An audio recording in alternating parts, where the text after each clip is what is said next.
Let's be honest. At halftime, did any of you see that coming? If you saw this comeback coming, then well done. You should be running this channel, not me.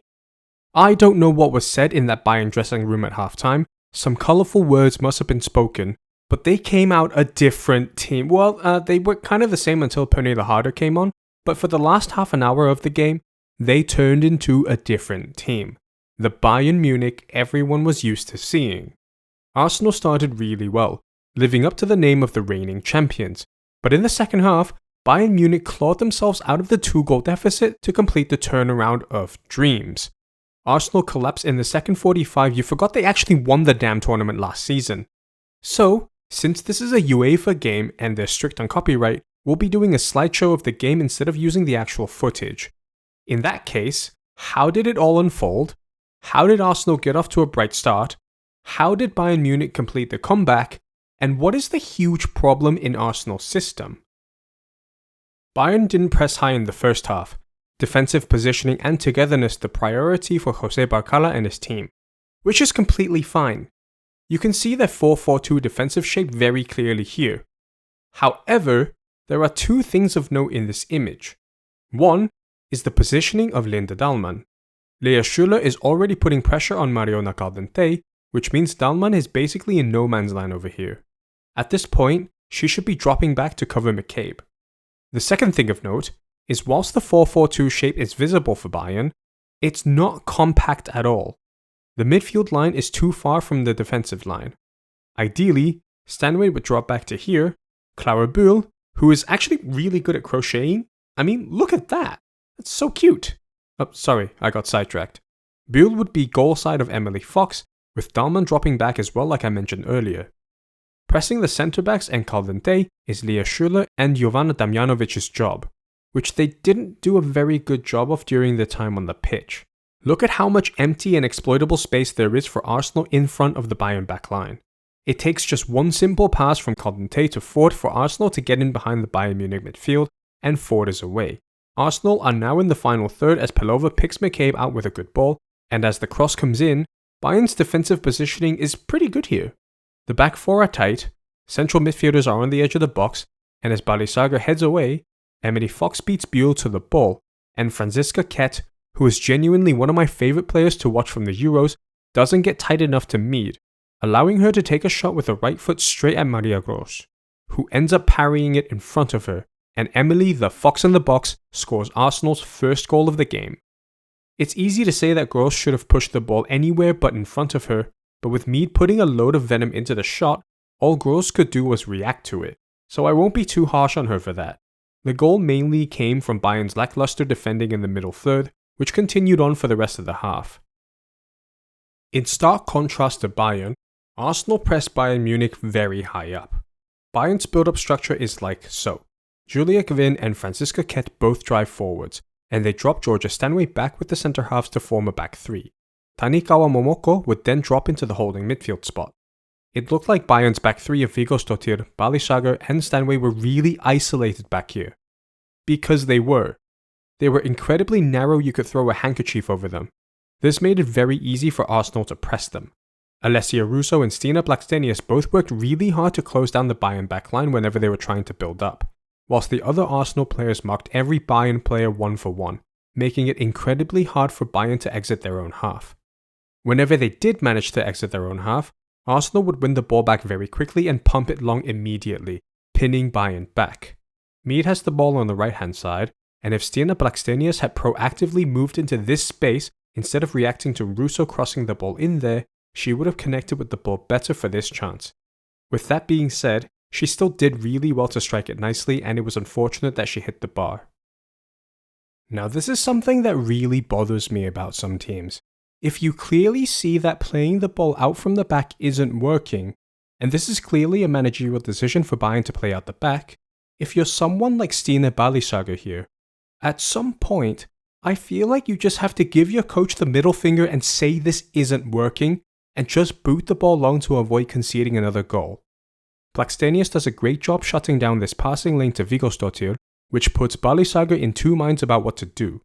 A pass to Tanikawa, who can then spread it to Viggósdóttir, would have been the way to go. But since Balenciaga is facing this way, she doesn't see that option. She dribbles out and gives the ball to Beth Mead, and Tanikawa was beaten too easily by Mariona Caldente here.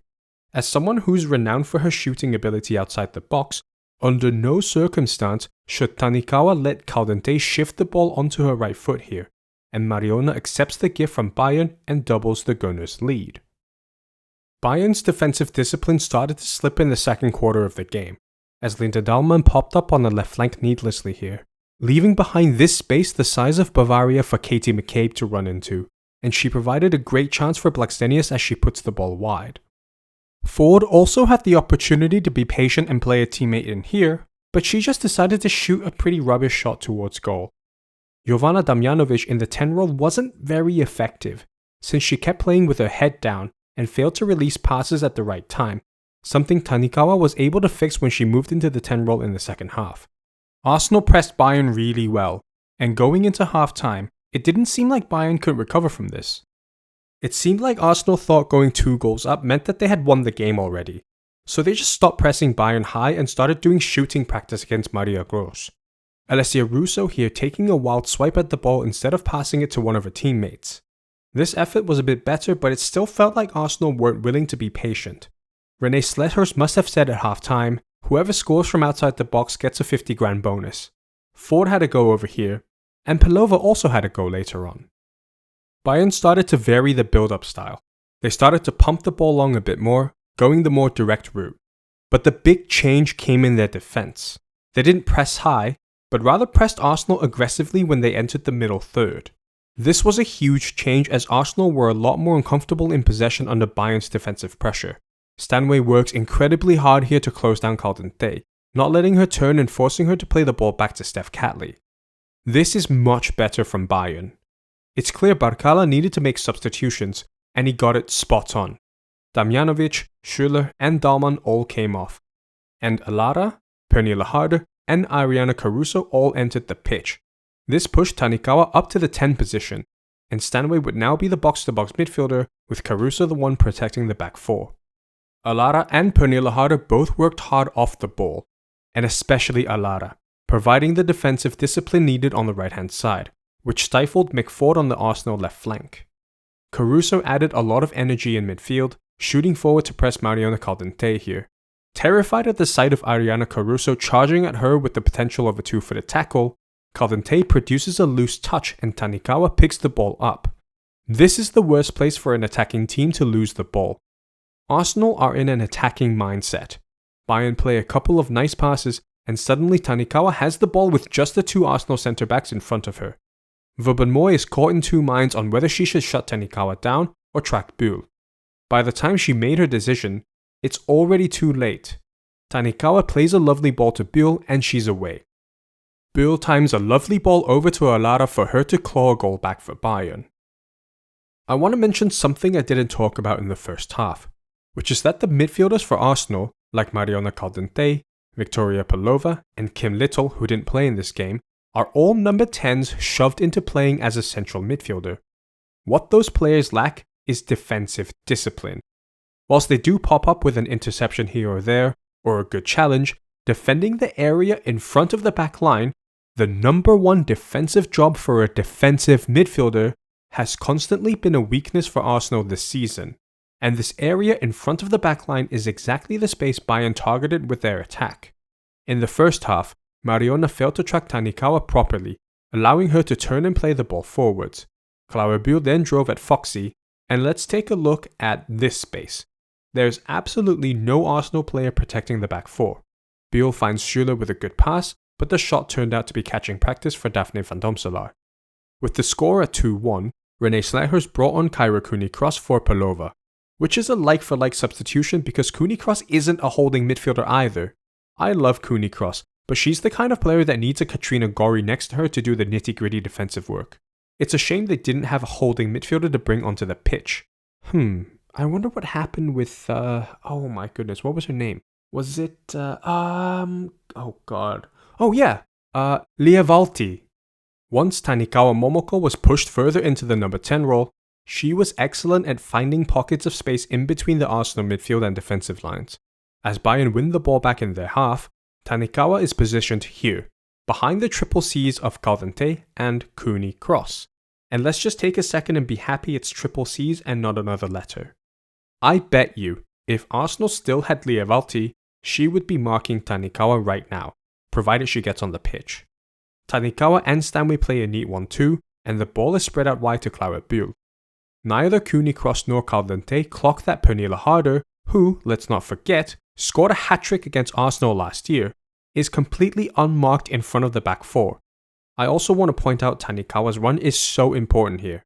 Let's be honest, she's never getting the ball, but what this run does is that it pushes the Arsenal backline further back, widening the gap between the defense and midfield, and it also draws Steph Catley's attention to her so she can't mark Pernilla Harder, who, let's not forget, has incredible footwork because she's got moves Michael Jackson would be proud of. So, Catley's attention is taken by Tanikawa.